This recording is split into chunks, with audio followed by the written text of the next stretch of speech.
kemudian tim dari Monef Surya Abadi Konsultan, lalu Ketua HPI DPD Sulawesi Utara, dan para asesor dari LSP Raja Wali Hospitality Nusantara, juga para peserta uji kom hari ini.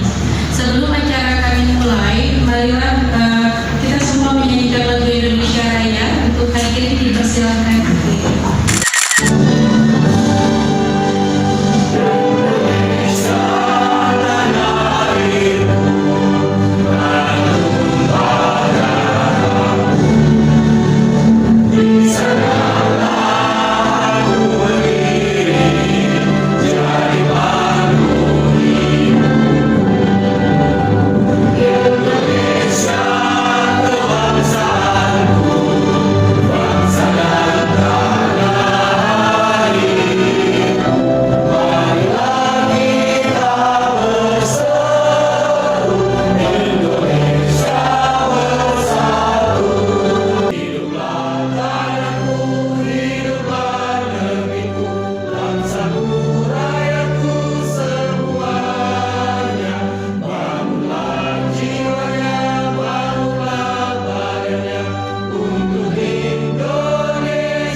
Selamat pagi, salam sejahtera untuk kita sekalian.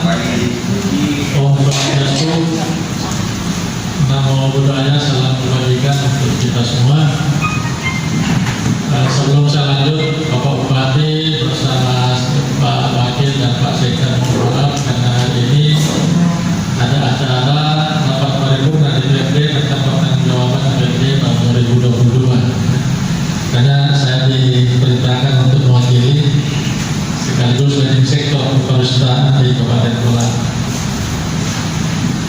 Yang saya hormati Bapak Konsultan dari Bank Dunia yang sempat monitor kegiatan ini, Bapak Ibu-Ibu asesor, kemudian kita banggakan Ibu Penny yang begitu antusias menjadi koordinator sehingga kegiatan sertifikasi pemandu wisata di Kabupaten Kolak ini bisa terlaksana. Karena saya sangat berkeyakinan bahwa inilah hasil koordinasi, hasil keterpaduan sehingga kegiatan ini bisa ditempatkan di Kabupaten Kolak Sulawesi Tenggara.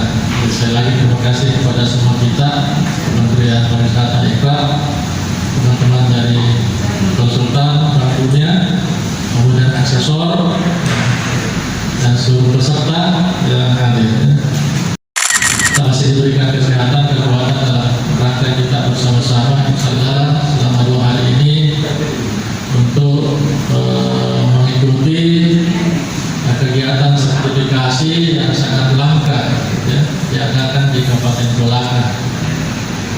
Dinas Pariwisata juga berdasarkan sertifikasi, tapi saya sangat yakin levelnya sangat rendah ketimbang kali ini. Jadi tentunya pemerintah daerah sangat berterima kasih kepada kita semua, kementerian, kemudian teman-teman dari asesor, konsultan, terlebih Ketua Himpunan Pemandu Indonesia, Pemandu Wisata Indonesia Sulawesi Tenggara. Bu Penny ini sangat antusias bersama teman-teman semua sehingga tepuk tangan dulu. Berkat kolaborasi, komunikasi, kata terus terang saja datang dengan hasil komunikasi yang sangat baik dengan pusat Jakarta dan teman-teman konsultan dan aksesor. Kemudian tidak kalah pentingnya perlu saya informasikan bahwa di Kabupaten Kolaka ini karena aksesor yang aktif sebagian besar baru pertama kali, begitu juga dengan Pak Konsultan tadi waktunya. Kolaka ini ada 12 kecamatan, kemudian 100 desa dan 35 kelurahan. Hampir sebagian besar destinasi wisata didominasi oleh alam, budaya, kemudian buana. Kita semua pahami bahwa pariwisata yang tiga besar ini ya tentunya juga ada di Kolaka. Kemudian tidak kalah menariknya juga Kabupaten Kolaka ini salah satu kabupaten yang terbesar pendapatan per kapita berdasarkan sensus BPS pusat.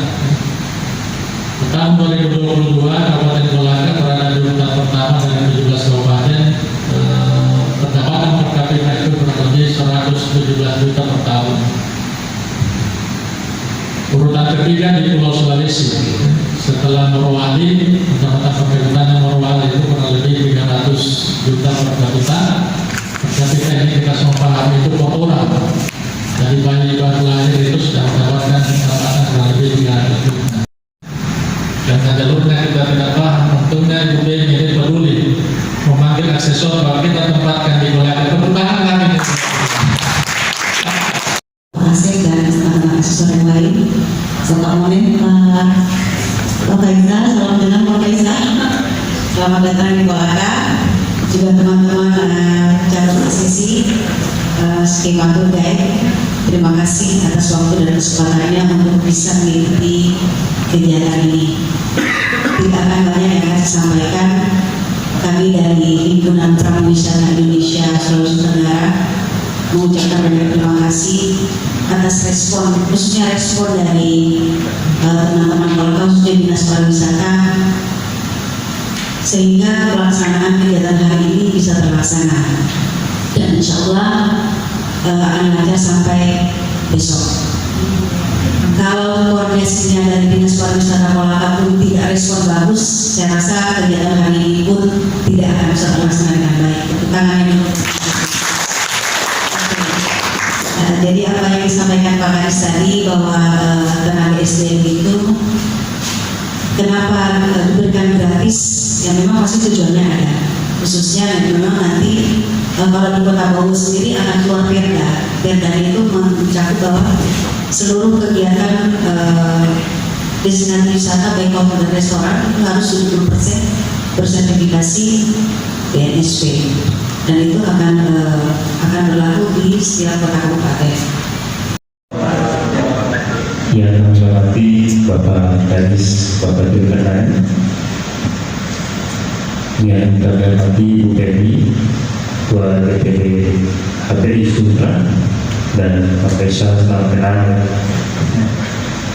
Tim Monet dari Kementerian Pariwisata dan acara program SMP bidang kepemudaan. Kawan-kawan asesor yang kami hormati dan peserta uji kompetensi bidang kepemudaan yang kami banggakan, tentunya sesuai dengan jadwal yang sudah di-arrange antara kami dengan pihak API khususnya yang mana sudah menyediakan salah pesertanya ya, jauh-jauh hari. Kalau dilihat dari rencana awal Pak Kadis info saja, awalnya di Kolaka ini hotel restoran ya. Makanya kemarin di grup itu berminatnya sangat antusias sekali. Bah, kok sekarang diubah ke pemanduan? Nah, ini kembali kepada penyokong dana. Jadi kalau secara barisnya di bulan April sampai Mei itu untuk bidang atau sektor kepemanduan dan mais. Baru setelah itu hotel restoran. Jadi nggak usah khawatir, kami kembalikannya. Gitu. Nah, makanya dari 4 hari belakang ini kan saya itu bisa juga, gitu ya. Nggak usah khawatir, pokoknya harus datang. Gitu. Hari ini juga kita lihat Pak Kadis tadi sudah menyampaikan itu sebagian dari kompetensi seorang pemandu mengenal tempat-tempat wisata di area kolam air. Pak Kadis tadi menyampaikan itu salah satu kompetensi Pak Kadis bisa kita kompetensi. Juga untuk bidang pemanduan ini Pak Satrio di tengah-tengah pemilik travel di Bogor, salah satunya travel untuk tentunya nasional di luar Texas, bahwa wisatawan ke Cina, namanya Ibu Ani, silakan sekaligus Bu, nanti kita foto bersama. Ya, kalau Pak Nadia dari Surabaya, beliau instruktur juga di bidang pemanduan dan kuat juga di housekeeping. Terakhir beliau ditugaskan oleh perusahaannya melatih SDM di negara tetangga di mana? Di Timur. Baru pulang, sekarang bisa bergabung dengan kami. Dan yang terakhir ada Ibu Era Prasani, beliau juga praktisi dari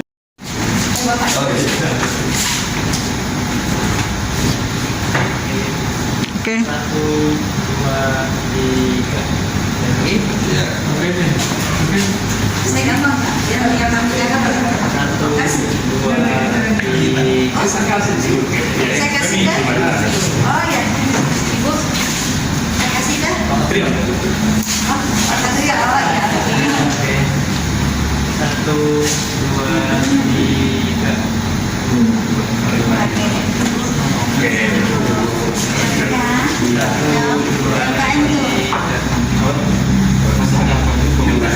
Kerjasama Kementerian Ekraf bersama World Bank dan Himpunan Pariwisata Indonesia Sultra, yang dimana kegiatan-kegiatan hari ini didanai oleh dana World Bank. Adapun tujuan kegiatan ini adalah agar kita mensertifikasi seluruh tenaga SDM kita yang akan bekerja pada dunia kepariwisataan, karena kedepannya nanti para pengusaha-pengusaha yang di bidang kepariwisataan dia harus memiliki minimal 70% tenaga yang sudah tersertifikasi secara nasional. Nah, jadi itu sih. Oke. Ini kan 2 hari ya? Iya. Ya. Apa yang memotivasi Ibu melakukan kegiatan seperti ini, mengadakan kegiatan seperti ini? Motivasinya seperti apa ini? Motivasinya ini agar tenaga-tenaga kita yang selama ini bekerja secara ilegal menjadi profesional dan diakui oleh negara. Dan ketika diakui oleh negara itu kan berarti mereka bisa bekerja secara overland. Jadi kemanapun dia bisa bekerja karena secara profesional keahlian itu telah diakui negara dan dia bisa bekerja sesuai standar yang ada. Jadi ini yang pertama ya? Untuk Kolaka ini yang pertama. Oh, yang pertama. Ya. Kalau sebenarnya untuk Sulawesi Tenggara sendiri sudah sejak 2015. Oh gitu ya? Ya, kebetulan angkatan pertamanya saya. Oh gitu ya? Kenapa? Apa alasannya Kolaka dilirik sebagai tempat untuk sertifikasi kompetensi ini? Gini, saya cukup appreciate di Kolaka ini karena memang antusiasnya juga bagus, dinas pariwisatanya pun begitu mensupport yang sangat baik, dan itu adalah salah satu hal yang kenapa saya ingin, bukan saya ya, itu salah satu syarat sebuah kota kabupaten yang memang harus disertifikasi karena tenaganya bagus, tempat destinasinya bagus, sehingga itu kita berani untuk menjual keluar, kita mempromosikannya pun kita akan berani karena kita sudah mempunyai SDM yang bersertifikat secara negara, diakui oleh negara. Oke, selain kegiatan ini, apalagi yang Ibu sebagai Ketua DPD di Sulawesi Tenggara, apalagi kegiatannya? Kalau sesuai tupoksi kami sebagai Himpunan Pariwisata Indonesia, tupoksi kami adalah bagaimana kita mengembangkan SDM tenaga pariwisata. Itu tupoksi kami sebagai Himpunan Pariwisata Indonesia untuk membentuk dan membina tenaga kepariwisataan secara profesional dan standar. Oke, ini kan ada kriteria khusus, artinya ada syarat-syarat untuk mengikuti ini. Nah, ketika ada salah satu yang tidak memenuhi syarat, apakah ini bisa berlanjut atau gimana? Misalnya kalau tidak asesi ya? Ya, kalau tidak memenuhi syarat, kami bilangnya tidak kompeten. Jadi itu tidak bisa kami teruskan untuk mendapat sertifikat. Jadi memang apa yang kita lakukan hari ini belum tentu semua lulus. Jadi tergantung bagaimana mereka dalam saat interview dan mengisi data, mengisi form untuk pertanyaan-pertanyaan secara uji lisan. Jadi apa yang ada hari ini bukan sekedar formalitas, bukan, tetapi memang di beberapa tempat pun ada yang bisa sampai 20 orang tidak lulus. Ya. Oh gitu ya. Ya. Jadi kita benar-benar menseleksi benar. Artinya betul-betul SDM-nya Iya. gitu ya. Iya. Oh, Oke Bu, ketika itu ya ada beberapa orang tidak lulusnya, kemungkinan mereka kan ingin seperti itu, artinya ingin juga seperti ini. Nah, apa yang Ibu lakukan untuk?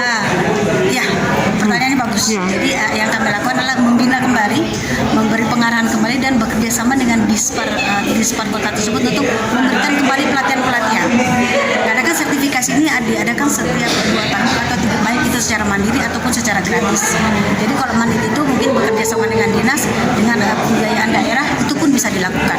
Tergantung bagaimana koordinasi di dalam daerah itu sendiri.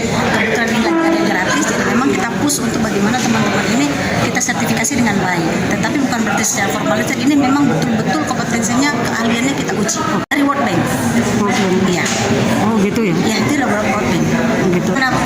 Karena kapasitas saya sebagai ketua DPD Himpunan Sultra, jadi saya hanya mengcover daerah Sultra saja. Sultra aja. Ya, Oke. nggak boleh nyebrang ke daerah lain.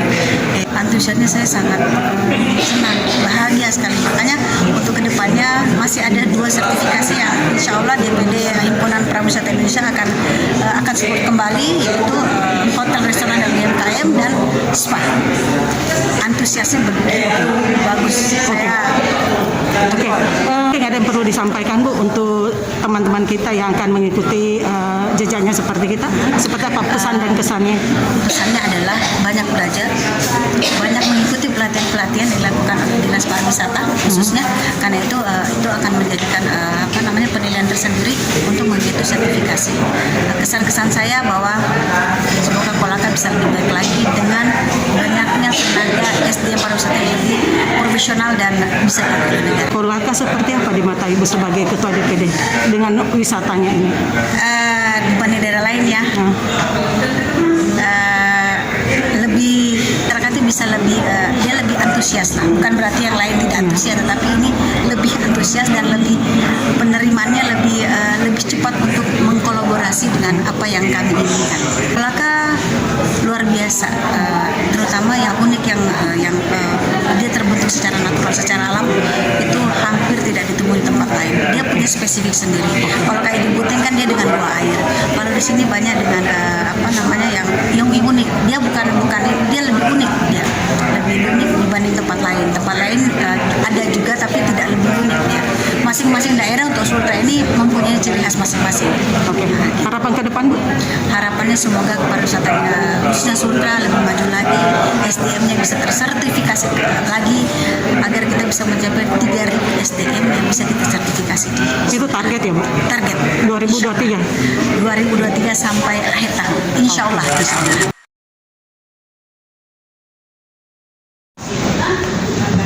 kasih Pak Ida. Terima kasih.